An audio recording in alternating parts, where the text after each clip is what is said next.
বন্ধুরা, মশা পতঙ্গটি ছোট হলেও এর কামড়ে বিরক্ত হননি এরকম মানুষ কিন্তু খুঁজে পাওয়া খুব মুশকিল। মশার কামড় থেকে মানব শরীরে নানা রকমের রোগ কিন্তু বাসা বাঁধতে পারে, যেমন ডেঙ্গু, ম্যালেরিয়া বা চিকুনগুনিয়া। তো এই মশার কামড় থেকে বাঁচতে আমরা অনেক সময় মশারি টানাই বা কয়েল স্প্রে ব্যবহার করি, কিন্তু তারপরেও দেখা যায় মশার কামড়ের হাত থেকে কিন্তু আমরা রেহাই পাই না। তবে কিছু প্রাকৃতিক পদ্ধতি রয়েছে, সেই পদ্ধতিগুলো ফলো করলে কিন্তু আমরা মশার কামড় থেকে অনেকটাই রেহাই পেতে পারি। আগেকার দিনে কিন্তু এই ধরনের মশার কয়েল বা স্প্রে কোনো কিছুই পাওয়া যেত না। তখনকার দিনে মানুষ কিন্তু এই প্রাকৃতিক পদ্ধতি অবলম্বন করেই মশার কামড়ের হাত থেকে নিজেদেরকে রক্ষা করতেন।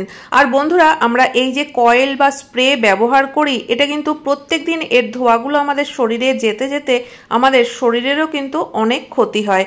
প্রত্যেক মাসে আমরা অনেক অনেক টাকা খরচা করে কিন্তু নিজেদের শরীরের ক্ষতি নিজেরাই ডেকে আনছি মশার কামড়ের হাত থেকে বাঁচতে গিয়ে। তো বন্ধুরা, চলো একটা ঘরোয়া পদ্ধতি আজকে তোমাদের সঙ্গে শেয়ার করছি। এতে করে কিন্তু মশার কামড় থেকেও আমরা মুক্তি পাবো আর আমাদের শরীরের কিন্তু কোনো রকম কোনো ক্ষতি হবে না। আর এই জিনিসটা বানাতে কিন্তু আমাদের খুব বেশি কিছুর প্রয়োজন নেই, আর যে কটা জিনিস প্রয়োজন প্রত্যেকটাই কিন্তু প্রাকৃতিক জিনিস। তো বন্ধুরা, চলো কি কি লাগবে দেখে নেওয়া যাক। তো বন্ধুরা দেখো, এই প্লেটের মধ্যে বেশ কিছু পাতা আমি নিয়ে নিয়েছি। তো এগুলো কিন্তু নিম পাতা, আর আমি আগে থেকেই একটু শুকিয়ে নিয়েছি। এমনভাবে শুকনো করতে হবে যাতে চাপ দিলে পাতাগুলো একদম গুঁড়ো হয়ে যায়। আর এখানে আমি নিয়ে নিয়েছি তুলসী পাতা। তবে এখানে যে তুলসী পাতা দুটো দেখতে পাচ্ছ সেগুলো কিন্তু একদম শুকনো হয়নি, এখানে কিন্তু একদম শুকিয়ে যাওয়া তুলসী পাতাই নিতে হবে। তো এখানে আমার গাছে যতটুকু শুকনো তুলসী পাতা ছিল সেটুকু নিয়েছি, আর কিছু তুলসী গাছে শুকিয়ে যাওয়া মঞ্জুরি ছিল, তো সেগুলো নিয়ে নিয়েছি।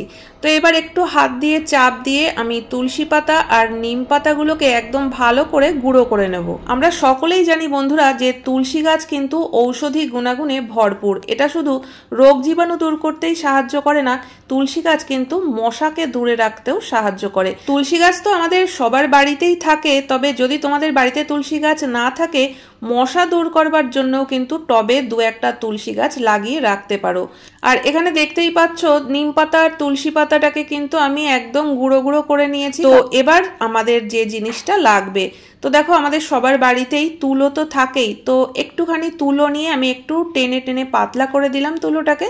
আর এই যে পাতা দুটোকে গুঁড়ো করে রেখেছিলাম, এই গুঁড়োটাকে আমি এই তুলোর মাঝখানে দিয়ে দিলাম। তবে বন্ধুরা, এর মধ্যে আমরা আর একটা জিনিসও ব্যবহার করব।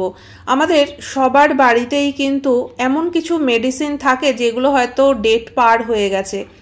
আমাদের কম বেশি সবারই কিন্তু কিছু না কিছু মেডিসিন খেতে হয়।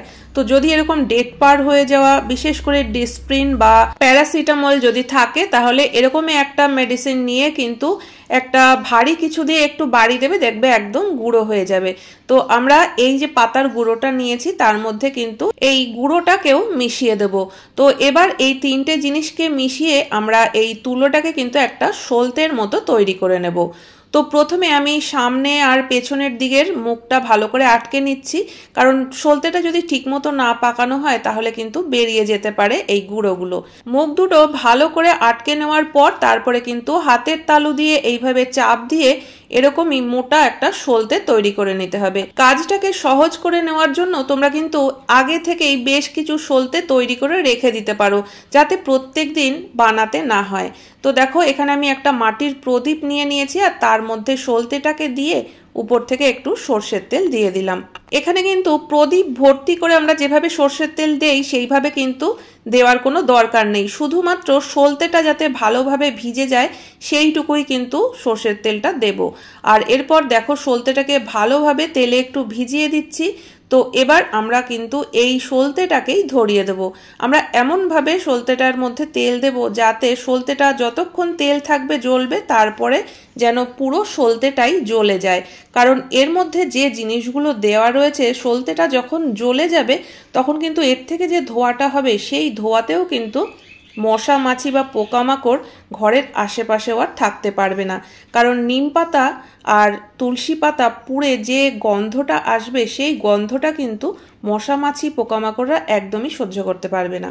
তো প্রত্যেক দিন সন্ধেবেলা কিন্তু তোমরা এরকমই একটা প্রদীপ জ্বালিয়ে সারা ঘরে ঘুরিয়ে নিতে পারো। এতে করে প্রত্যেকটা ঘরেই কিন্তু এই গন্ধটা ছড়িয়ে যাবে। ঘরের যেসব জায়গায় মশার উপদ্রব বেশি সেই সব জায়গায় কিন্তু একটা প্রদীপ জ্বালিয়ে রেখে দিতে পারো। টবে যদি গাছপালা লাগানো থাকে সেই সব জায়গায় কিন্তু মশার উপদ্রব অনেকটাই বেশি হয়। তো তোমরা চাইলে কিন্তু সেখানে একটা প্রদীপ ধরিয়ে রেখেও দিতে পারো, বা সেই জায়গাটায় বেশ কিছুক্ষণের জন্য রেখে তারপর ওই প্রদীপটাকেই তোমরা আবার অন্য কোথাও রেখে দিতে পারো।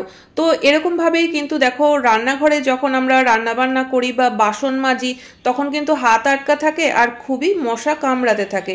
তো যখন বাসন মাজবে বা রান্নাবান্না করবে তখনও কিন্তু এরকম একটা প্রদীপ রান্নাঘরে রেখে দিতে পারো। এতে করেও কিন্তু মশার উপদ্রব অনেকটাই কমে যাবে বা মশার কামড়ের হাত থেকে কিন্তু আমরা রেহাই পাবো। আর এই যে প্রদীপটা আমরা জ্বালিয়েছি তাতে বা এর ধোঁয়াতে আমাদের কিন্তু শরীরের ক্ষতি হওয়ার কোনো রকম কোনো সম্ভাবনা নেই, মশার হাত থেকেও রেহাই পাবো, আর আমাদের কিন্তু মাসে মাসে প্রচুর টাকা খরচা করতে হবে না কয়েল বা স্প্রের পেছনে। তো এইভাবে করে তোমরা কিন্তু টয়লেটেও ঘুরিয়ে নিতে পারো প্রদীপটা, কারণ দেখবে টয়লেটেও কিন্তু প্রচুর মশা থাকে। এছাড়াও পোকামাকড়ের উপদ্রব তো থাকেই। তো যেসব জায়গায় পোকামাকড় বা মশার উপদ্রব বেশি রয়েছে একটা প্রদীপ এইভাবে জ্বালিয়ে রেখে দেবে। তো আমি তোমাদের একবার ভালোভাবে দেখিয়ে দিচ্ছি। দেখো, প্রদীপের মধ্যে কিন্তু একটুও তেল নেই।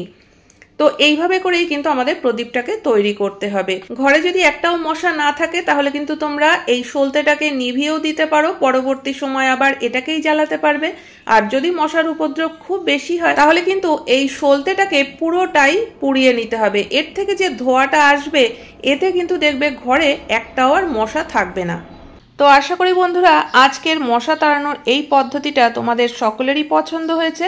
ভালো লাগলে অবশ্যই একটা লাইক কমেন্ট করো, চ্যানেলটিকে সাবস্ক্রাইব করে পাশে থাকা বেল আইকনটা অবশ্যই প্রেস করে দিও, যাতে নতুন ভিডিও আপলোড করলে নোটিফিকেশন সবার আগে তোমাদের কাছে পৌঁছে যায়।